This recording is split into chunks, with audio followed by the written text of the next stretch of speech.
One day while exploring along the road just north of Fringe Cove docks, we stumble upon a partially walled off section with a big yellow excavator rusting just outside. We see pre-war cars parked in the parking lot, a big building off to the left, and a smaller one to the right. In the smaller one, we find a woman's skeleton draped over a ladder with a camera nearby. Seems an awkward position to just casually drop dead. Across from the bigger building are a bunch of blocks, giving us the impression this must be a quarry. Exploring between them, we find a skeleton lying on an ammo box. Huh? Oh! So we've stumbled into a trapper den. But exploring in and around these blocks further, we find mirelurks.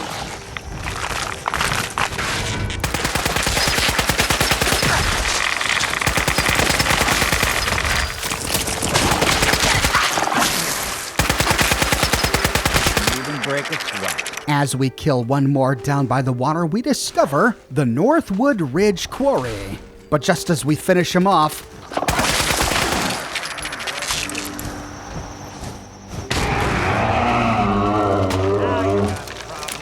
oh, great!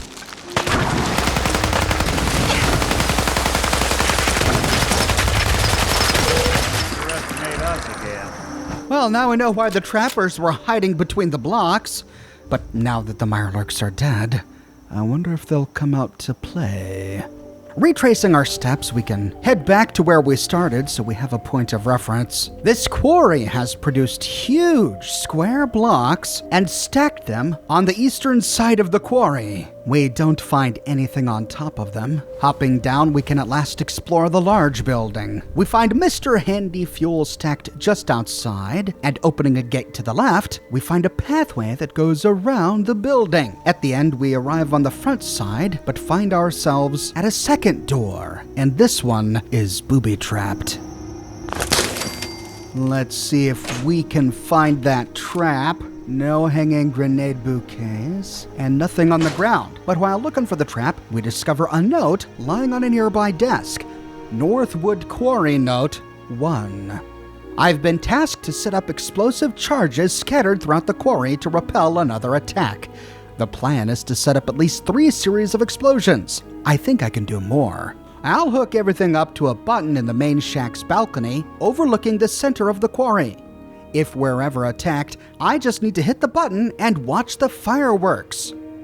Oh great, are you telling me that I killed all of those mirelurks with a gun when I didn't have to? Well, when we find it, I suppose we should push the button anyway to see the fireworks display. So moving into the main room, we can loot a chem box on a shelf and a fusion core from a fusion generator. There's a weapons workbench in here, but it's pretty small on the inside. We arrive at the second door, and we see that it was chained from the inside. Looks like we would have had to go around anyway. Moving east, we find a couple of shacks on stilts overlooking the water in the middle of the quarry. We'll go clockwise for now. In the first shack, we find a still-lit cigar on a barrel near to a bed. I always loot these for settlement decorations. And a novice-locked explosives box at the foot of the bed. Inside, we find 4 frag grenades. Then, beneath a side table, we find 1 piece of jet and some cram on a cafeteria tray. When done, we can head out, and we see an interesting piece of artwork tacked to the side of the shack. A headless corpse, skewered to the wall with some rebar, capped with a mole rat head. Love the creativity, fellas. Peering towards the middle of the quarry, we see more buildings there in the water. Moving upwards, we find a body laid over a sandbag barricade. And at the very top, an already dead trapper. But we didn't kill this guy. Must have been killed by the mirelurks. At last, we arrive at what must be the main shack. There are 2 shacks here. We'll head into the big one first. Heading upstairs, we find a saw embedded in a plastic pumpkin with a skull nearby, that's weird, and more human bones tacked to the walls. They were cooking mirelurk guts on a flaming barrel. Sure made a mess of this place, didn't they? Sure did, Nick. Look at this place. Refuse is scattered all over the floor, and the shack appears to be unsteady, partially falling into the quarry. We find hand bones on a kitchen scale, and on a side table near to a bed lit with burning candles, we find Northwood Quarry Note number 2. Been working for days setting up the explosives in the quarry. Everything went fine except when Tom accidentally blew himself up. Tom, simply press the button to set off a series of explosions. I ended up hooking up a total of 6. That should keep us safe enough to repel another attack. All right, can't wait to find this big red button. After looting a mini nuke here, we can pick an advanced locked explosives box. And inside we find quite a lot of explosives. Moving southwest, we can loot a duffel bag. And here, at last, we find the big red button. Beneath it is a stop sign. Above it is a lantern. Next to it, we find an ammo box, and when ready, we can push it. Huh?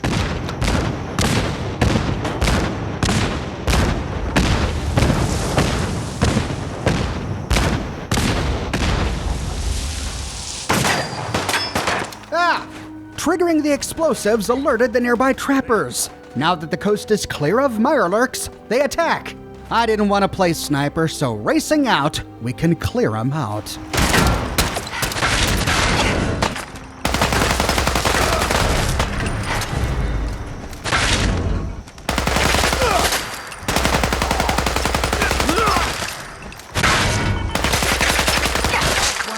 We were getting along.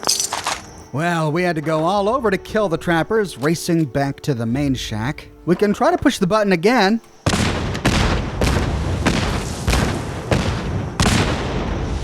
Okay, fewer explosions that time. The first time there were 15 explosions, and that time there were 7. At first, this seems to contradict what we read in the trapper's note, that he had rigged the quarry with 6 explosives.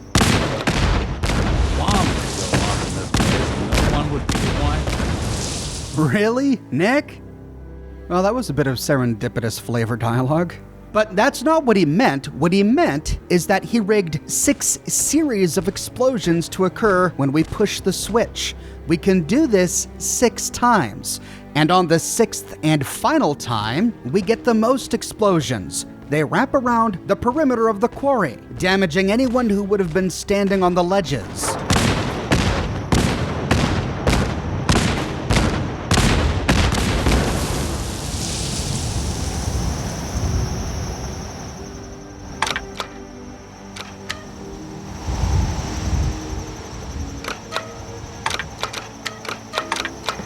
And that's it. Just 6. At this point, I realized that I really botched the encounter, so I loaded a previous save and snuck into the quarry this time. I went straight to the main shack and pressed the button.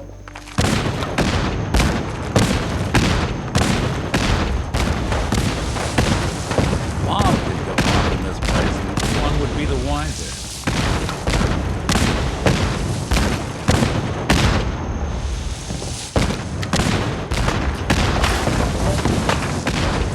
What's that? Not exactly subtle.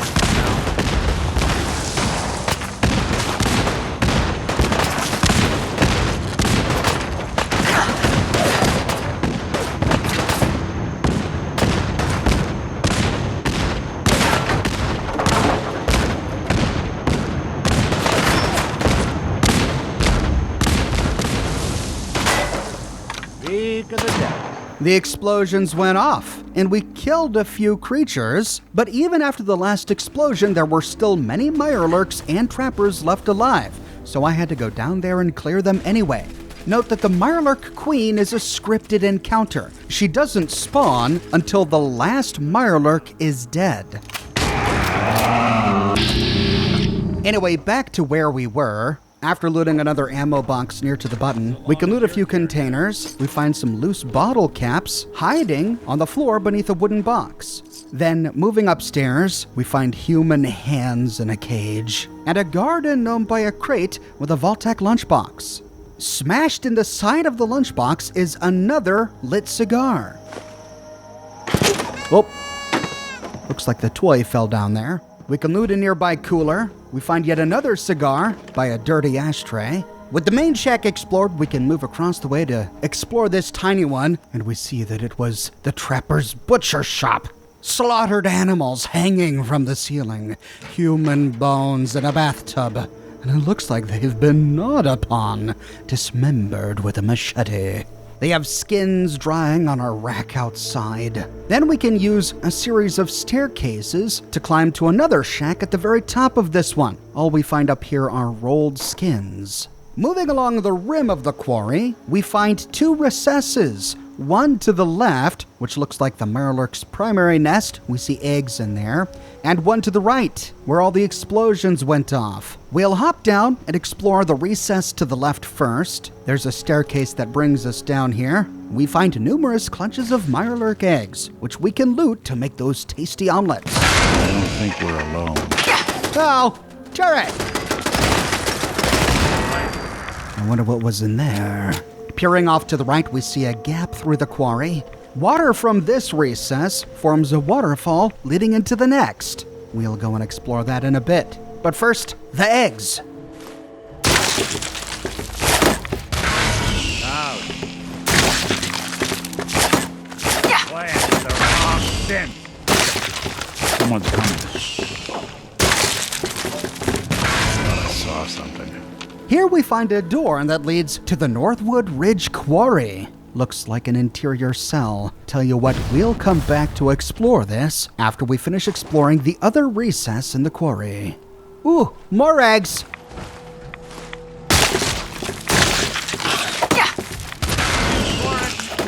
Where'd you go? Seems they skipped town. Now all I need is some bacon and sausage. Back on top, we can walk around a boardwalk to the opposite side of the quarry. After looting a chem box, we can peer over the edge. We see a pipe sticking out of the quarry with water pouring into the lake. There's the small waterfall that we saw while looting the eggs. We can go around at last and loot the bodies of the trappers. And hopping down into this murky mess in the middle, we find one rickety shack near to a crop of wild carrot flowers. But there's really nothing down here.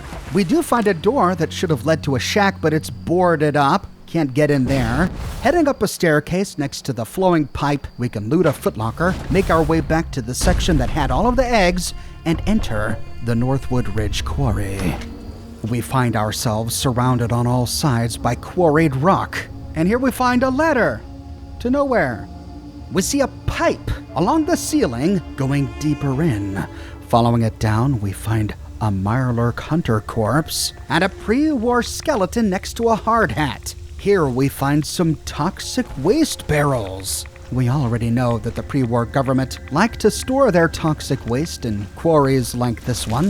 After this, what say we find a place with a nice fire to throw these clothes in? Huh, and here I thought synths couldn't smell. Guess I was wrong. Moving along, we find traps on the ground, bear traps, and tin can chimes above us. And then we see it. Some shacks and trappers. Someone's coming.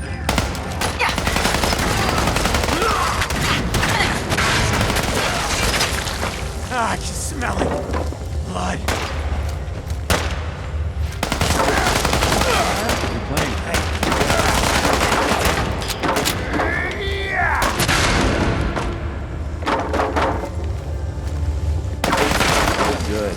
With the trappers dead, we can head back to the traps before exploring so we know where we're at. We can disarm them first. After disarming them, if we turn left, we find a section that the trappers must have used as a kitchen. Here, wild game is hung to drain. They've been chopping up some meat, and at the very end, we find quite a stash. A novice-locked chem box with goodies inside, and no fewer than 3 ammo boxes. Hey, I'll take it. Heading back out to the main section, we find a trapper pantry to the south. There's not much here but empty bottles and some dirty water, and a cooking stove nearby. Otherwise, this ground level is empty. So heading up to the first platform, we find an armor workbench and a tool case resting in a recess above it, a footlocker in the corner of the platform by a shovel with caps and other goodies inside. And in the southeastern corner, we find 2 wooden crates with caps, ammunition, and chems inside. They were grilling up some wolf meat on a flaming barrel here, and after looting a metal box with Rad-X inside by the armor station and a lunch pail by a barrel filled with shotgun shells and Nuka-Cola Cherry, we can take a staircase up to the final level. Here we find a weapons workbench, and against the eastern wall, an end-of-dungeon steamer trunk. Near to this is a side table on top of which is a copy of Islander's Almanac. Bingo. Pincer Dodge. You take 5% less damage from Mirelurk melee attacks. Oh, and I get it at the end of exploring Far Harbor. Typical. This would have been useful before exploring Haddock Cove. Beneath this, we find a very rare chem, One Piece of Fury. And that appears to be the end of the Northwood Ridge Quarry. It doesn't go any deeper than this, but at least now it's clear of trappers, and we walk away with some tidy rewards. We still have a few more places to explore here on the island. I publish new Fallout videos each and every week, so if you don't want to miss the next episodes, be sure to subscribe and to click that bell notification button. If you have already, but you still feel like you're missing out on YouTube notifications, consider following me on Twitter at Oxhorn. I update Twitter manually with every new piece of content that I publish. I've got a brand new shirt in the shop. Glory to Atom! If you agree with High Confessor Tectus that the people of Far Harbor need to be punished for their heresy, Time for the latest round of our Nick sealants still working. then you can find this design on shirts in a variety of men's, women's, and children's sizes and in a wide array of colors. It comes on other products as well, like smartphone cases, pillows, posters, stickers, mugs, prints, etc. So if interested, you can find a link to my shop in the description below, or you can click here. If you like what I do and you want to support me in a more personal way, consider becoming a patron on Patreon or a member here on YouTube. YouTube members and patrons on Patreon are becoming increasingly important as YouTube continues to make platform changes that make the future of YouTube monetization uncertain. So to all my YouTube members and patrons on Patreon, you have my sincerest thanks.